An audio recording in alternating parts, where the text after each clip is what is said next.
Well, it all started with the passing of the vocational act that established the school, Act 328 in 1957. I was called to be a director of the school in the spring of 1966.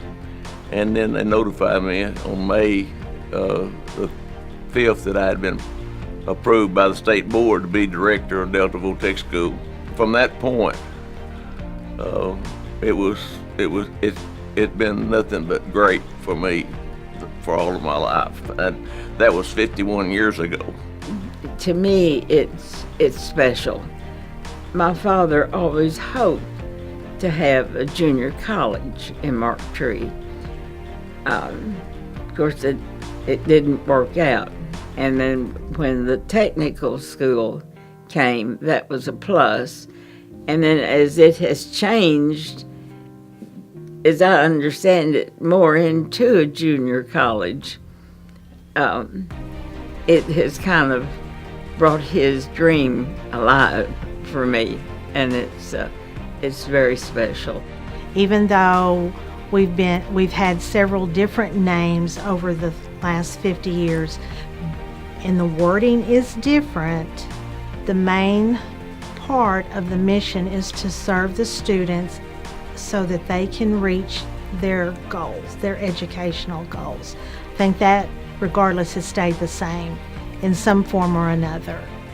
Well, I remember this campus when it was a vocational technical school, so it was exciting to see that it had transformed into a college environment, and it was great to see that many of the programs were still here and still very relevant, but there also had been several additions made since I had last seen it, and it just has a great family feel, and I enjoy being on this campus. Oh, this is a great place. It really is. It is the greatest job I've ever had because I get to work with so many people that are lifelong friends, students who become lifelong friends. I don't know, it's just a joy to share what you've been blessed with and allow somebody else to have it. I've seen a lot of changes. Of course, the physical part of the building. A lot of programs have changed, mainly the way the students got to school. Back when I was going to school, we're talking about when I was a student in 1980, everyone rode the bus to school. Delta Vocational Technical School had the big yellow buses. No matter where you were, any town, you would see them going through. I think the one that picked us up came from like Gilmore, picked up a group there, came to Wiener, Waldenburg, Harrisburg, then we picked up a group in Painway, and then we came over here. The reason I started school here is I had graduated and my dad told me, he said, you're either going to go to school or you're going to get a job. And I'm like, well, I don't want to go to school. I'm sick of school. And I happened to run into a girl who had graduated high school the year before I did, and she was attending school here. And she said, oh, you need to go over to Marked to the Votech school. And I thought, well, I hadn't even thought about that. And they had buses running, so I didn't have to worry about, transportation. My dad dropped me off in Waldenburg every morning.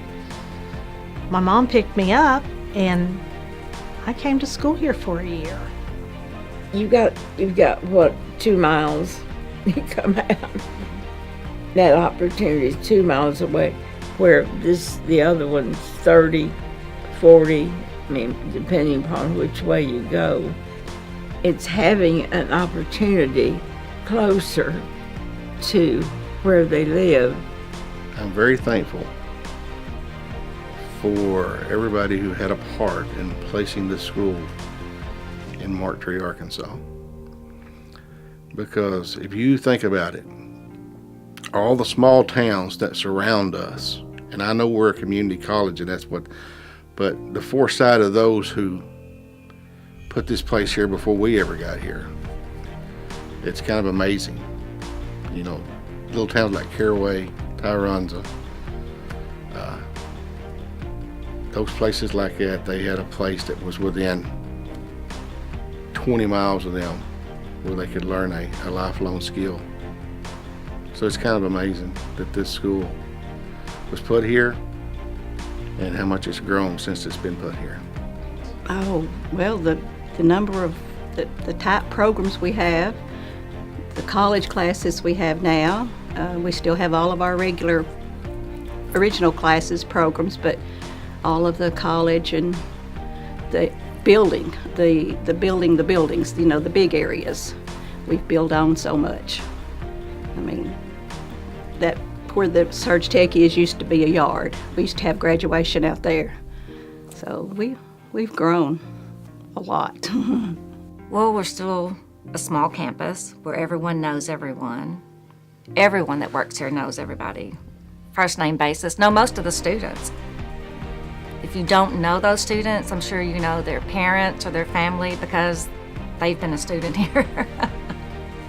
And we are seeing these students come in. I've had mothers, then I've had the children, and it's gone on and on. And I enjoy sharing with them what was shared with me and passing it on. And I have second generation students now. Makes me feel old, but I have second generation students now. I don't think it's just the staff and faculty that have kept us here. It's the students. You know, you're seeing like Daniel Adamson, his mom went to school here. Daniel went to school here, and now Daniel's an employee. You know, it's the students that have kept us here in the community. It just makes you feel good to know. I mean, the instructors did the biggest part of that work, but to know that I had some input in it along the way. Especially there's beauty shops all over Marked Tree that we've got graduates in, the banks, a lot of the businesses, the restaurants. You can see our students about anywhere.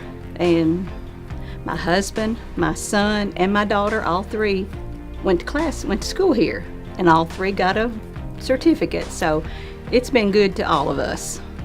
I just think it's awesome to have been in a community and served it for 50 years. I believe this community is as committed to ASUN as ASUN is to the community. We're a partnership. We are one of the largest employers, and we are the largest generator of educated adults, of an educated workforce. And we want to always be a standout supporter of the community, and honestly, they make that very easy for us to do. As the facility has matured, they have gotten more involved in the town as a whole, the Chamber of Commerce, and different things like that. And that's a good mixture, because then the people in town get to know more about what's going on out here. And as you get around Bill Stanley, bless his heart, he still lives ASU probably 24/7, as they say it now. As I look back, it was the total cooperation that we got from everybody. All of the secondary school superintendents worked with me wholeheartedly to make sure that this school was a success. And when we had anything to do, I made them a part of what we were doing. Putting together a staff, we're talking about 18 people. There was 7 of them would be actual instructors in programs, and the rest was support staff. I feel like I put together one of the greatest teams that could ever be put together. We had a staff of individuals. I hardly ever lost a person. Once we hired someone, they seemed like they stayed forever. Of course, half of the staff at the end were actual graduates of this institution. I believe in promoting from within, and I feel like that brings harmony, and it brings unification that you need to make a successful organization, and that's what happened.